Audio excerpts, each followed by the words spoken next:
existem muitas seitas pelo mundo que já aconteceram coisas A seita que dá menos. perigosas. Por exemplo, suicídios coletivos e mortes, né, e tal.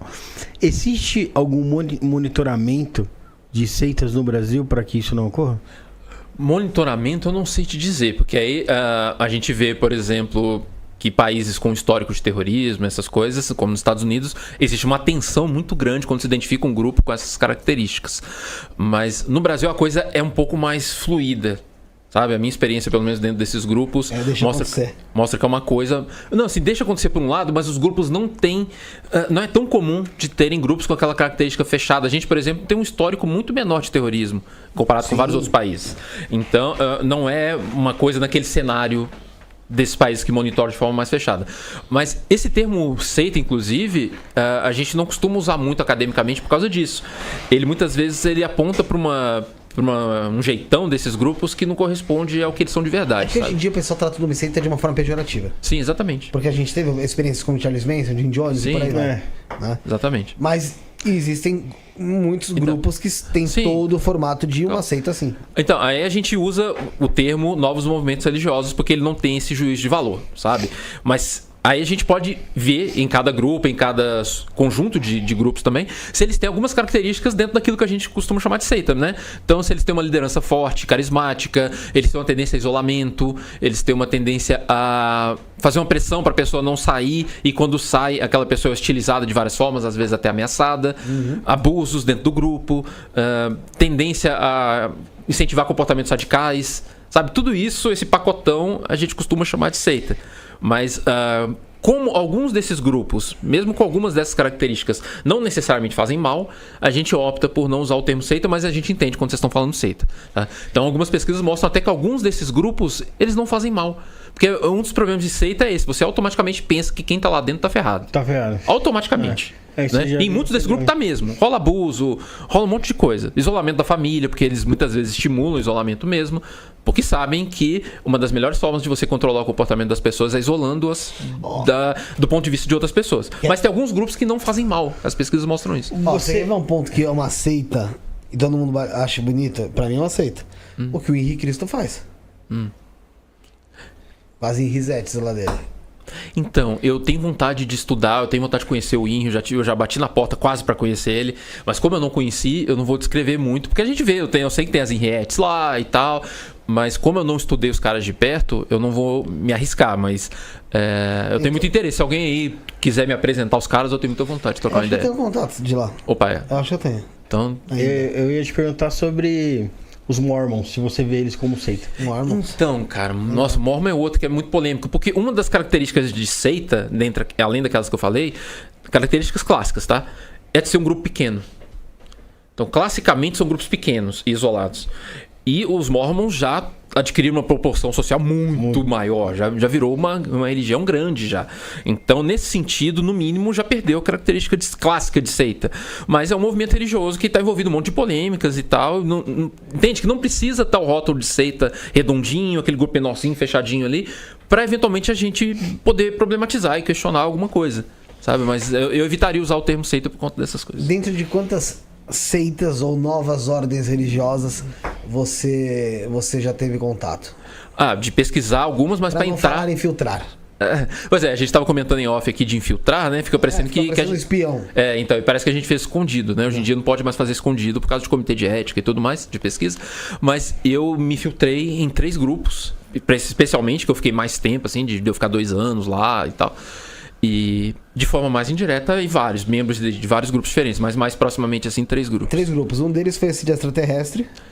Não, assim, não foi? Os 3 tinham extraterrestre no meio de alguma forma, porque na época era um dos temas principais que eu estava estudando. Então todos os 3 tinham, ou os extraterrestres eram a coisa mais importante do grupo, ou era um detalhe ali, mas que por conta dessa coisa dos novos movimentos religiosos pegarem coisas que são muito vivas na contemporaneidade, os ETs acabam entrando.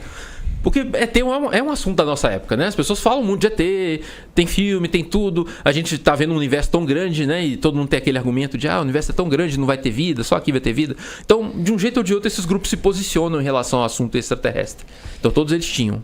Mas falando sobre seita especificamente, tá? Porque aí eu vou tratar como seita, assim. ultimamente a gente vê algumas pessoas que se posicionam como liderança, e aí não posso nem dizer em qual movimento religioso de fato essas pessoas se posicionam, porque troca a cada semana, mas que acabam atraindo aí na minha opinião, um pequeno público, mas tem um pequeno público ali que tem reuniões fechadas, que dizem que dentro daquelas reuniões são onde vocês conhecem a verdadeira verdade, né? Que as informações de verdade que te escondem afora estão dentro e tal.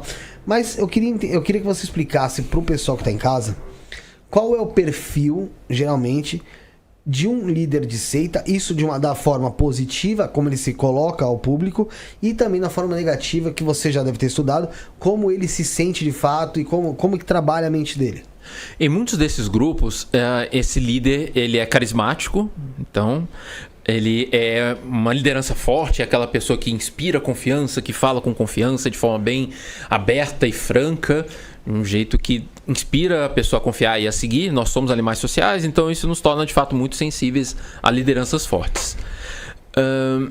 Pensando no outro lado, muitos desses líderes eles são muito narcisistas.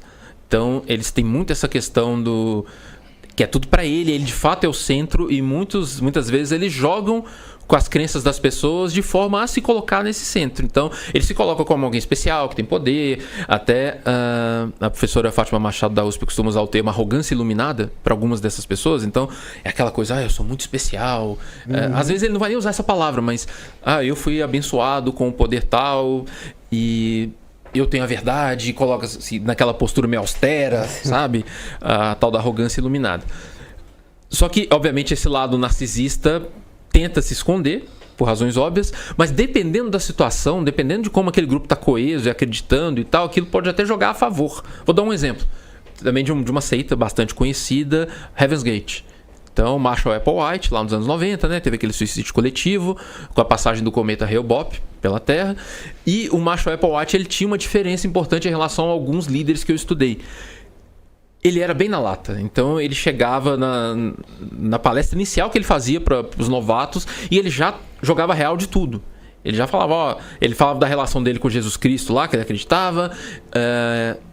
Ele não fazia rodeios. Muitos desses líderes que eu estudei, eles tinham uma espécie de entendimento meio intuitivo da psicologia dos seguidores, sabe? Então eles não chegavam... Eles sabiam...